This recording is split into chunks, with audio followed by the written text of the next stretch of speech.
কিরে বন্ধু, ঘুমাইতেছস? বাংলাদেশের নেট টেট বেগিম বদ্ধ করি, তারপরে কারেন্ট বদ্ধ করি, সব কিছুর থেকে অন্ধকার করে দিলি। বন্ধু তুই না কইসস ফিলিস্তিনে যাবি, ফিলিস্তিনি অসহায় মানুষের সাথে একসাথে হাতে হাত রাখি যুদ্ধ করবি, অন্যায়ের প্রতিবাদ করবি। হ্যাঁ, ইন্ডিয়াতে যে সময় অসহায় মানুষগুলোর উপর নির্যাতন করছে, ওই সময় তুই না কইসস যে তুই যদি হাইতি ইন্ডিয়াতে যাইতি, যাওয়ার চেষ্টা করবি। আর ফিলিস্তিনিতে যদি হারস, তাইলে যা কিছু হোক পিছনে তাকাইতি না, চলে যাবি।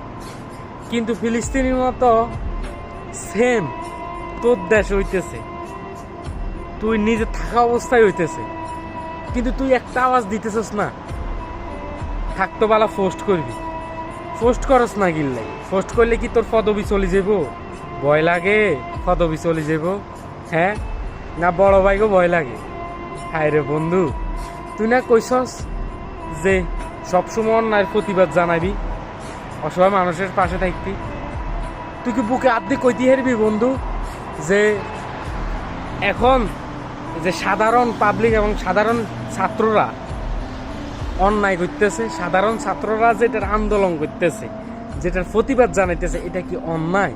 বন্ধু তুই একটু বুকে আদ্দি ক যে তুইও স্টুডেন্ট আসিলত না, তুই হয়তো ভালো একটা পদে আসস, বা ভালো একটা পোস্টে আসস, ভালো একটা কোটায় আসস, এ কারণে কইতে হারছেন না। বন্ধু তুই আরো তোর মন খারাপ করিস না। আয় না হাইতে এত কথা কই, কারণ আয় সহ্য করে থাকতে পারিয়েন না। আজকে 12 ঘন্টার ডিউটি, আয় মাত্র 3 ঘন্টা করিয়ে 2 ঘন্টা কাম করছি, 1 ঘন্টা বইছি। এই গরমের ভিতরে বারে বইছি, রুমে যাইতে মনে কনা বন্ধু।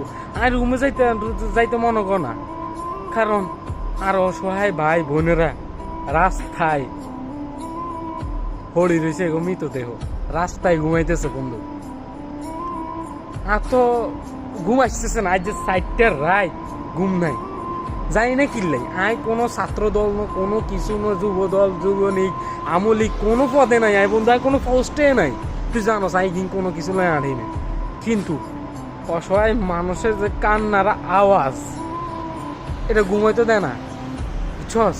এটা ঘুমাইতে দেয় না। আসলে কি বন্ধু এরকম চলবো? আমরা কি স্বাধীন দেশের নাগরিক? আমরা নিজের রক্ত হানি করি, রেমিটেন্স ছাড়াই দেশ। তো দিন শেষে আমরা উনি আমরা রাজাকার।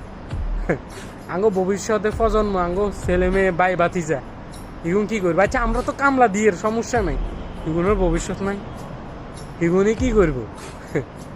হ্যাঁ বন্ধু তুই মাফ করে দিস, তোরা এত কথা কইছি, কিন্তু তোরে কি উপরালা মাফ করবো? এটা মনে রাইস। হাসরের ময়দানে হয়তো তুই আরে চিন্তা নাই, তোরা চিন্তা না, কিন্তু উপরালা ছাড় দেয়, ছাড়ি দেয় না, সবাই রে দেখি রাখতেছে। দেখা হইব ইনশাল্লাহ হাসরের ময়দানে।